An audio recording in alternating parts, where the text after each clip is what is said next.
Assalamualaikum warahmatullahi wabarakatuh. Sebelumnya, perkenalkan nama saya Muhammad Soleh dengan nomor induk mahasiswa 2017 501077 kelas 3 YAT B. Di sini saya akan menjelaskan tentang peran statistik dalam penelitian. Sebelumnya kita juga harus tahu yang namanya statistik ya. Statistik adalah perangkat metode atau aturan yang digunakan dalam proses pengumpulan data berdasarkan pengumpulan data atau analisis yang telah dilakukan. Dengan penyimpulan statistik ini akan memudahkan kita dalam menarik kesimpulan dan memfasilitasi proses pengambilan keputusan, karena data statistik yang disajikan ini dapat dijadikan acuan. Lalu apa saja peran statistik dalam penelitian? Yang pertama itu statistik dengan dapat digunakan untuk menghitung laba atau rugi, serta dapat menghitung uang jumlah yang dikeluarkan sebagai bentuk pengeluaran bulanan. Seperti contohnya itu terkadang kan di rumah tangga kan kita memiliki pengeluaran untuk belanja bulanan tidak sesuai dengan belanja bulanan yang tidak sesuai antara bulan yang satu dengan bulan lainnya, itu kan berbeda pengeluarannya. Maka dengan adanya statistik bermanfaat untuk menjadikan acuan agar pengeluaran belanja kita yang dikeluarkan setiap bulannya agar stabil dan tidak melewati batas yang sewajarnya. Kemudian contoh lain yaitu statistik dapat digunakan untuk perhitungan jumlah penduduk. Seperti di Badan Pusat Statistik atau BPS menyatakan bahwa sensus penduduk dapat dilaksanakan setiap 5-10 tahun sekali sesuai dengan kebutuhan. Tujuan sensus itu adalah untuk mengetahui perkembangan jumlah penduduk dari periode 1 ke periode selanjutnya. Kemudian statistik dapat digunakan untuk perhitungan angka kelulusan ujian nasional tingkat SD, SMP, SMA maupun sederajat.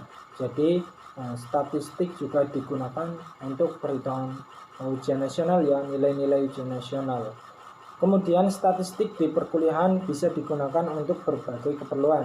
Seperti contohnya itu kita sebagai mahasiswa yang setiap hari melakukan absensi kelas atau perkuliahan. Nah, nilai presentasi tadi akan digunakan untuk dijadikan nilai absensi presentasi kita. Kemudian mahasiswa dalam bentuk statistik. Jadi kalau kita absen itu juga sudah termasuk kita sudah menerapkan ilmu statistika dalam perguruan tinggi. Kemudian nantinya juga akan menjadikan pertimbangan untuk nilai pendidikan perkuliahan tersebut. Selain itu di bidang perkuliahan juga berguna untuk menyajikan data indeks prestasi mahasiswa setiap semesternya, sehingga indeks prestasi kumulatif atau IPK juga sesuai dengan aslinya. Jadi IPK yang kita dapatkan di semester akhir, semester itu juga termasuk ilmu statistik.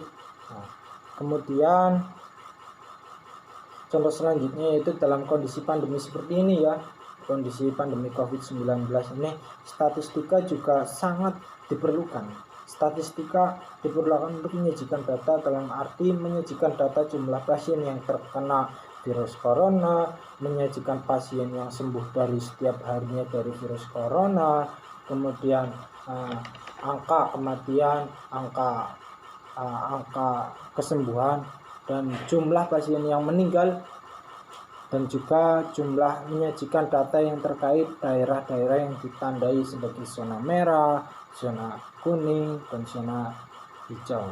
Jadi dalam kondisi pandemi ini, statistika seperti yang kita lihat di berita-berita TV perharinya, data yang pasien yang terkena COVID, yang sudah meninggal, yang terkena COVID tapi sudah bebas atau sudah sembuh, kemudian jumlah total yang sudah terkena COVID dari tanggal sekian ke tanggal hari ini, dan masih banyak lainnya. Kemudian juga tadi ada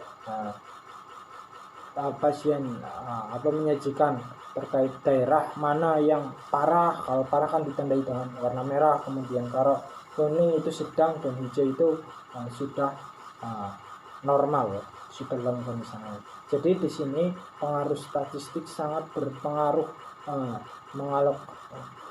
berperan untuk mengalokasikan data. Jadi dengan adanya statistik ini kita bisa lebih paham, lebih mudah untuk memahami sesuatu yang sudah distatistikkan. Seperti itu. Nah, mungkin itu saja yang bisa saya sampaikan. Bila ada kurangnya mohon dimaafkan, dan sekian atas perhatiannya. Semoga bermanfaat untuk para teman-teman atau penonton atau yang lainnya. Terima kasih. Wassalamualaikum warahmatullahi wabarakatuh.